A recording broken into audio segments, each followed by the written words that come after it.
PAS menyifatkan tindakan Menteri Belia dan Sukan Hana Yeoh yang memetik kenyataan Tan Sri Abdul Hadi Awang dan Datuk Seri Tuan Ibrahim Tuan Man berhubung program Jom Ziarah Gereja dipetik secara tidak adil atau tidak bermaruah dengan menggunakan sebagai senjata politik.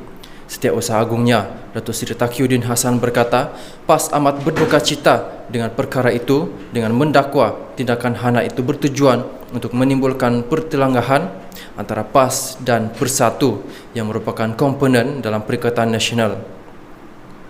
PAS amat duka cita apabila Menteri KBS memetik kenyataan Abdul Hadi dan Tuan Ibrahim dalam jawapan beliau di Parlimen sebagai sandaran atau justifikasi kepada program berkenaan.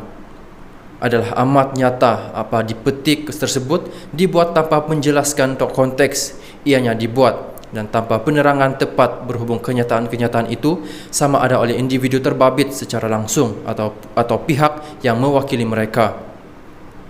PAS ingin menyatakan apa yang paling penting adalah kenyataan-kenyataan tersebut dibuat dalam konteks bahawa semua bentuk hubungan keterlibatan lawatan atau sebagainya antara orang Islam dengan bukan Islam, baik secara individu atau kumpulan, hanya dibenarkan dalam perkara-perkara yang bukan ritual atau keagamaan.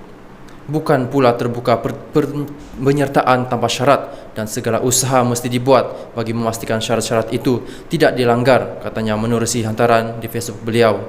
Taqiyuddin berkata, tindakan Hana itu menjadi lebih terselah motifnya apabila beliau tidak memberi ruang kepada wakil PAS ataupun Bersatu untuk memberi respons terhadap kenyataannya itu. Apatah lagi menteri berkenaan tampak bercakap tentang peri pentingnya keharmonian dan persefahaman dalam masyarakat, seolah-olah ia merupakan subjek eksklusif yang tidak terpakai atau melibatkan pihak lain yang dilihat tidak sealiran dengan beliau, ujarnya. Dalam pada itu Taqiyuddin berkata, pada dasarnya PAS menyambut baik semua usaha mewujudkan persefahaman dan keharmonian dalam kalangan rakyat berbilang kaum, agama dan budaya di negara ini sebagai suatu matlamat murni yang perlu dihayati oleh semua golongan. Dalam hal berkaitan, PAS menggesa agar program tersebut sekali-sekali tidak merupakan program evangelisme dan ia juga tidak akan melibatkan belia Islam sebagai jaminan yang diberikan oleh Hana Yeoh di Parlimen Selasa lalu. Selain itu, semua pihak termasuk menteri berkenaan perlu akur tentang kedudukan Islam sebagai agama persekutuan dan larangan tegas yang ditetapkan oleh undang-undang terhadap penyebaran agama bukan Islam dalam kalangan orang Islam, katanya.